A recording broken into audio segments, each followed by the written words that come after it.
Hello, my name is Bartholomew Leopold.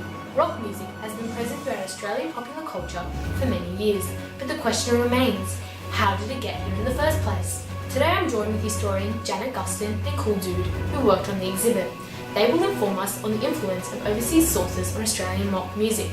Hello, Janet Gustin. Hello. This is a great exhibit. Could you explain to us what the exhibit addresses? Well, this exhibit particularly highlights the ongoing infiltration of American pop culture into Australian society since post-war. Australian ideals, music and television at this time were a representation of the American lifestyle. The American way of life had captivated the Australian public, especially the younger generation. It sounds like American popular culture had a major influx in Australia and really caught everyone along with its trends. Yes, that's right. Australian popular culture music during the 1950s were heavily influenced by America. Australia's first major encounter with American rock was in 1955. Bill Haley and his Comets' hit song Rock Around the Clock swept through Australian society, really initiating this trend.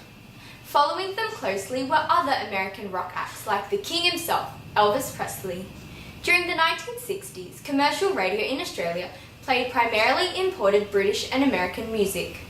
In the mid-1960s, a British invasion occurred when rock acts such as the Beatles and the Rolling Stones from the UK became popular in the US and Australia. Now I'm joined with museum curator Kool who will express his own opinions on the topic.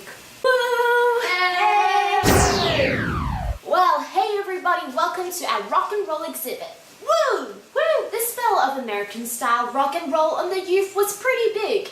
Imported music triggered teenagers' extreme craze over rock. Australian teenagers were highly rebellious and wanted to express their delinquency. Teenagers began to adapt to American and British culture by taking on their fashion and hairstyles. I rocked the John Lennon hairstyle myself, if you know what I mean. Australian performers like Johnny O'Keefe, my man, was heavily influenced by my peeps over the seas. They modeled their musical style based on international artists. However, many people became concerned that Australia wouldn't be able to adopt to its own national identity. Australian rock bands had been formed to establish our nation's identity.